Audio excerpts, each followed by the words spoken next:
హైదరాబాద్ బేగంపేటలో ఓ indica కార్లో గుర్తు తెలియని మహిళ మృతదేహం లభ్యమైంది. దీనికి సంబంధించి మరిన్ని డీటెయిల్స్ మా ప్రతినిధి రాధాకృష్ణ అందిస్తారు. రాధాకృష్ణ, ఈ డెడ్ బాడీ గురించి పోలీసులు ఏమంటున్నారు?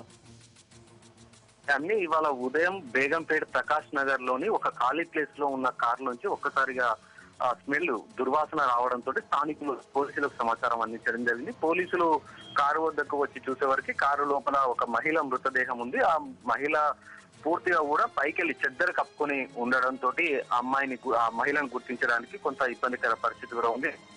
ఆ మహిళ చనిపోయి కూడా 3-4 రోజులు అవుతుందనేది పోలీసులు చెప్తున్నారు. ప్రస్తుతము మహిళ ఆ కారులో చనిపోయిన తీరు చూస్తే మాత్రం అనేక అనుమానాలు వ్యక్తమవుతున్నాయి. మరొక వైపు ఆ మహిళని యాచకురాలిగా ప్రస్తుతం పోలీసులు ప్రాథమికంగా గుర్తించి ఆ కోణంలో దర్యాప్తు చేస్తున్నారు. అయితే ఆ మహిళ కారులో నివాసం ఏర్పరచుకుని ఉంటుందా, లేకపోతే ఎవరైనా గుర్తు తెలియని వ్యక్తులు మహిళని చంపి కారులో పడేసి వెళ్లారా అన్న దాంట్లో కూడా ప్రస్తుతం దర్యాప్తు చేస్తున్నారు. మహిళ మృతదేహాన్ని కారులోంచి తీసి మార్చురీకి తరలించేందుకు ఏర్పాట్లు చేస్తున్నారు. పోస్ట్ మార్టం నిర్వహించిన తర్వాత పోస్ట్ మార్టం లో వచ్చే రిపోర్టు ఆధారంగా కేసు ఒక కొలికి వచ్చే అవకాశం కూడా ఉంది.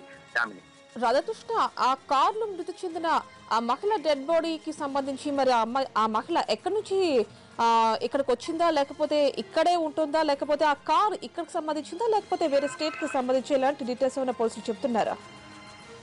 గత కొద్ది కాలంగా కారు అదే ప్రాంతంలో ఉంటుందని చెప్తున్నారు. ఆ కారు పూర్తిగా కూడా పాడుపడిపోయింది, పని చేయట్లేదు. అందుకే ఆ కారుని అక్కడే ఉంచారనేది ఇక్కడ ఉన్న స్థానికులు చెప్తున్నారు. అయితే ఆ కారులోకి మహిళ మృతదేహం ఏ విధంగా వచ్చిందనే దానిపై మాత్రం స్థానికులు ఎవరు పోలీసులకి సరైన సమాధానం చెప్పలేకపోతున్నారు. ఎందుకంటే ఆ మహిళ ఎప్పటి నుండి ఇక్కడ ఉంటుంది, లేకపోతే ఎవరైనా తీసుకువచ్చి చంపి కారులో వేశారా అన్న దానిపై మాత్రం ఒక అంచనాకి రాలేకపోతున్నారు. అయితే కారుకు సంబంధించి యజమాని ఎవరు అన్న దానిపై కూడా ప్రస్తుతం పోలీసులు అక్కడ ఉన్న స్థానికులని ఆరా తీస్తున్నారు. ఒకవేళ అతను కారు యజమాని కనుక పోలీసులకు దొరికితే అతని ద్వారా సమాచారం కూడా సేకరించే అవకాశం ఉంటుంది. అసలు కారు ఎందుకు అక్కడ అతను ఉంచాడు, లేకపోతే గత కొద్ది కాలంగా కారు ఉంటుందని చెప్తున్నారు, కానీ అది ఎంతవరకు నిజం ఉంది అన్న దాంట్లో ఎంతవరకు నిజం ఉంది అన్న దానిపై కూడా పోలీసులు ఆరాధిస్తున్నారు. మొత్తానికి ఇటు కారు యజమాని కానీ లేకపోతే ఆ మహిళకు సంబంధించిన వ్యక్తులు ఎవరైనా కానీ పోలీసులకు లభిస్తే కనుక ఈ కేసుకు సంబంధించిన పూర్తి వివరాలు తెలిసే అవకాశం కనబడుతుంది. మరొక వైపు మహిళ ఒకవేళ కారులో చనిపోయింది కాబట్టి ఆమె ఆ కారు చూస్తే కూడా పైకెళ్లి మొత్తం చెద్దర్లు కప్పుకొని ఉంది కాబట్టి ఒకవేళ నివాసం కనుక ఏర్పరచుకొని నిద్రలో కనుక చనిపోయి ఉందా అన్నది మాత్రం పూర్తిగా దర్యాప్తులో తెలిసే అవకాశం ఉంది. రైట్.